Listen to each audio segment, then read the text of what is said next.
Kevin Gordon here from AutoSavant.com, and something I'm really excited to drive, the Fiat 500 Abarth. You know, they're snorty, few things sound as good as this little car does for what it is. It really is. And I think as much about fun as it's going to be about performance, but we'll see how it drives. We've got it set up in full sport, which gets you an extra 20 foot-pounds of torque, and actually I think leaves a little extra fuel in the exhaust, which makes it sort of snort and bubble and pop even more than it normally would. I can tell you from an initial impressions perspective, the shifter's in a really nice little position. The clutch pedal's way more distinct than I would have expected. You know, a lot of these small engine front-wheel drive cars suffer from the problem of just a clutch pedal that, it's got 11 inches of sweep, and the feeling of it doesn't change anywhere to give you an idea of where the engagement point is. And this doesn't suffer from that. You get your standard Fiat 500 seating position, which really drops you sit up tall in this space because there's the headroom for it, with your feet down below you instead of being laid out, which you sort of, every time I get in one of these, I grab the seat adjuster to see if I can get it to go down lower than it is.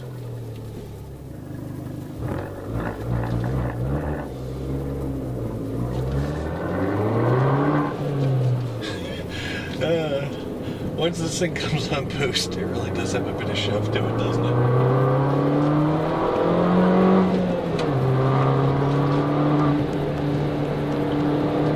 Really weighted up steering in the Abarth. I mean, it's just sort of flat out heavy from a steering feel perspective. But say a command.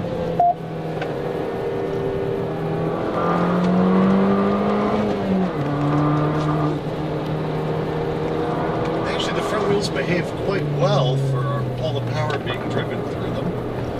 Please repeat. I've hit the voice recognition button.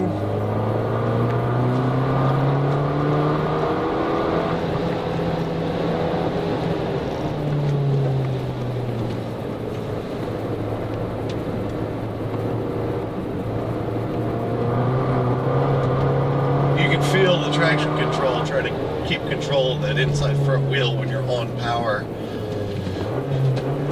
in an apex.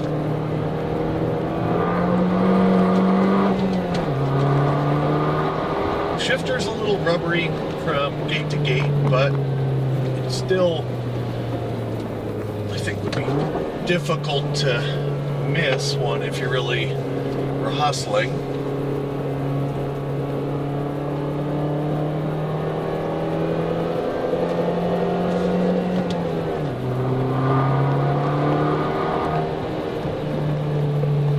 A little chicane.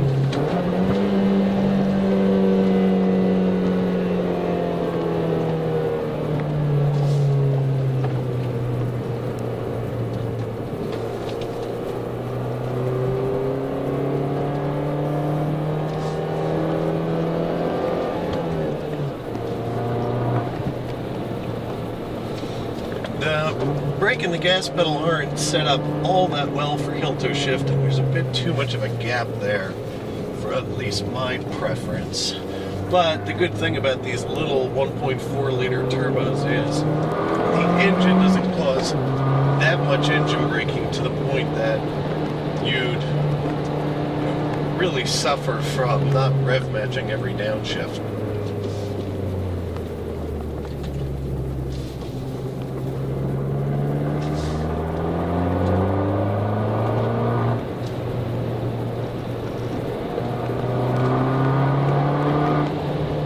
Get your little boost gauge in the Abarth, and it's showing me that I'm running just over 18 pounds of boost when it's full on. So we'll see how it does pull up the hill here. So there's full boost, on. And of course it fluctuates a little as it runs through its rev range as the turbo spools to full speed, and then the engine can or can't use all the air that it's trying to shove in.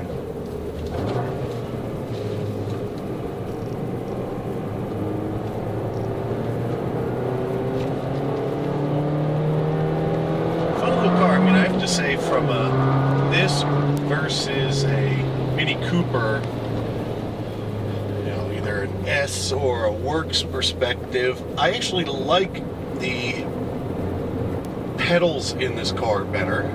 I think the transmission is about the same.